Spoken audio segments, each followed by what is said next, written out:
예수님의 전생애를 예고한 예고편과 그리고 예수님의 전생애를 한눈에 볼 수 있도록 압축한 이 압축편이 있다라는 것이에요. 먼저 예수님의 전생애 예고편, 레위기 16장입니다. 레위기 16장은 대속죄를 다루고 있어요. 이날엔 이스라엘 모두의 죄를 속죄하는 거예요. 그래서 이 죄를 속죄하기 위해 속죄제로 염소 2마리를 가지고 옵니다. 염소 2마리.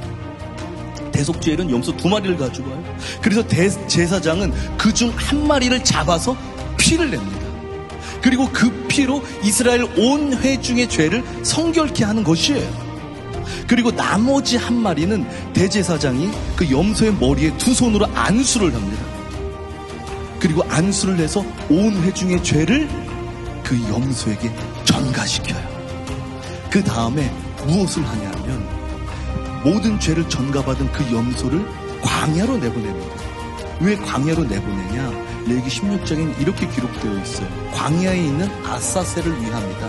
이 아사셀이 누구냐면 광야에 사는 사탄의 이름이 바로 아사셀이에요. 죄를 뒤집어 쓴 염소는 죄와 사망의 권세에게 들어가는 거예요. 지금. 바로 여기까지가 예수님의 전생애를 예고한 예고편. 자, 그렇다면 이제 우리 본 드라마로 가야 되겠죠?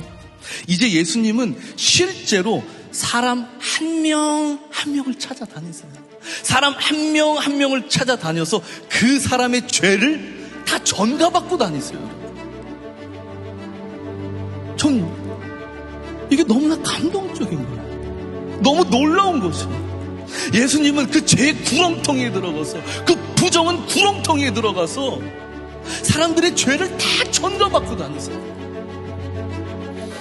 더럽고 추악한 곳에 찾아오셔서 자기 자녀의 부정함을 예수님이 다 전가받으시고 당신의 깨끗함을, 그 흠 없음을 주신다는 것입니다. 지금 그 장면이 마가복음 5장인 것이에요, 여러분.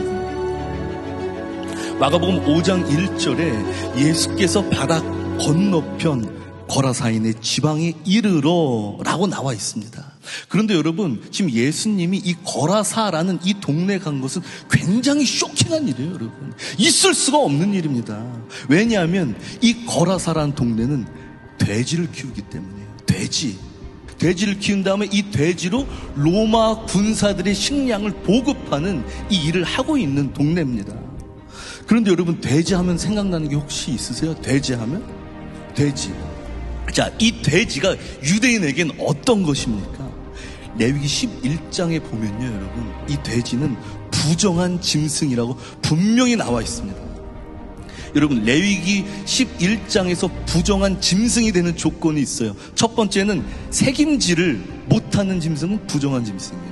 두 번째는 발굽이 갈라졌잖아요. 그러면 부정한 짐승이에요. 둘 중에 하나라도 걸리면 부정한 짐승이 되는 거예요. 그런데 돼지는 이 두 개가 다 걸립니다. 부정한 짐승 중에서도, 부정한 가축 중에서도 제일 부정한 짐승이 바로 이 돼지인 것이에요. 그런데 여러분, 예수님이 이 돼지를 키우는 부정한 도시에 찾아오신 것입니다. 이 부정한 도시에 말입니다. 이 부정한 도시에. 왜일까요? 여러분, 이 거라사 지방은 대부분 이방인들이 거주했지만, 그러나 때로는 경제적인 이유 때문에 또는 여러 가지 이유로 유대인들도, 하나님의 사랑하는 백성인 그 유대인들도 거주를 했다는 것이에요.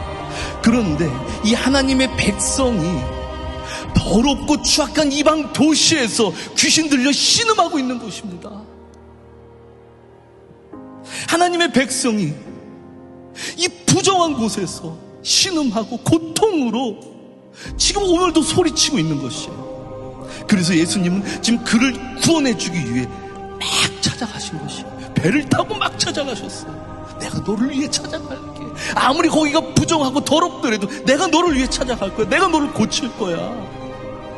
여러분, 지금 이 귀신 들린 자의 모습은 굉장히 심각했습니다. 5장 3절에 보면 그 사람이 어디에 거쳐 있다고 나오죠? 무덤 사이에 거처했다라고 나와 있어요. 무덤 사이에.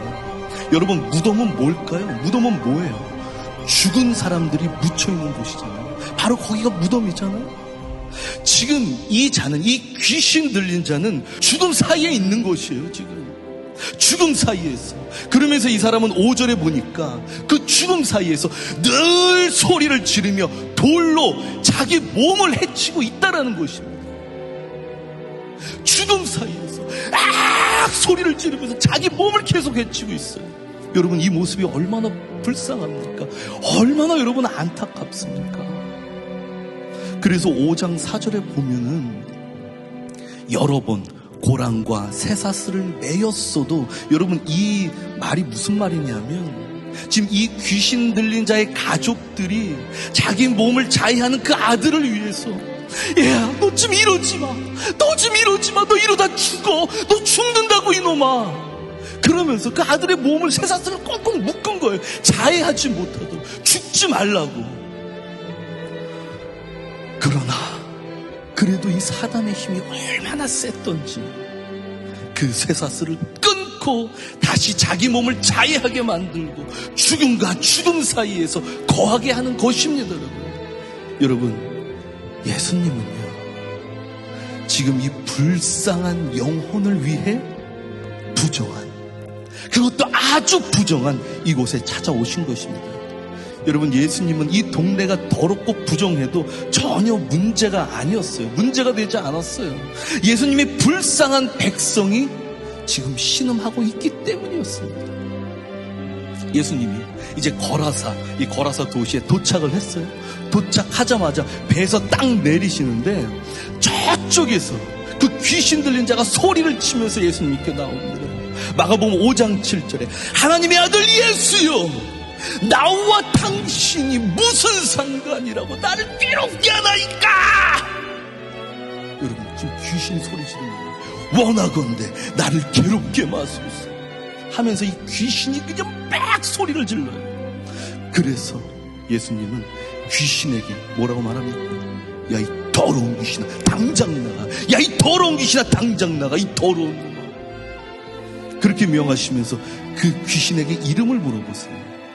그리고 그 귀신을 대직이 들어가게 한 다음에 바닷속으로 확 수장을 시켜버리죠. 그렇죠? 여러분, 저는요 이 장면을 보는데 정말 깜짝 놀랐습니다. 이 귀신의 이름이 뭐예요? 귀신의 이름이 뭡니까? 5장 9절에 보면 군대라고 나와 있어요. 군대. 귀신 이름이 군대. 이 군대 귀신이 어디에 수장됩니까? 돼지한테 들어가서 어디로 수장돼요? 바다로 수장되죠. 바다.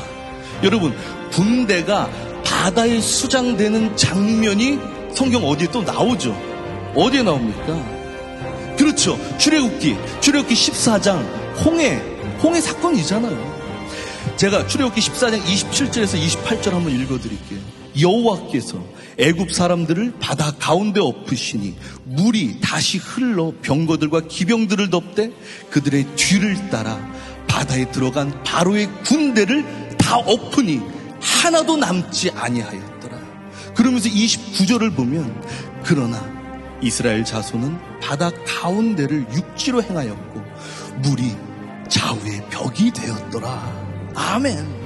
하나님께서 사단의 권세를 완전 몰살시키시고 완전히 꺾으시면서 바다에 수장시키신 사건이에요, 여러분.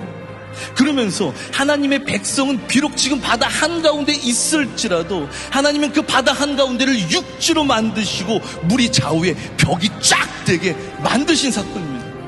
하나님의 손으로 이 바닷물을 좌우에 그냥 쫙 벽으로 만드셨다니까 놀랍지 않으세요? 그리고 우리를, 하나님의 백성을 건너게 하는 거예요. 그러면서 30절에 보니까, 출애굽기 14장 30절에 보니까 그날에 여호와께서 이같이 이스라엘 애굽 사람의 손에서 구원하셨다라고 말씀하십니다.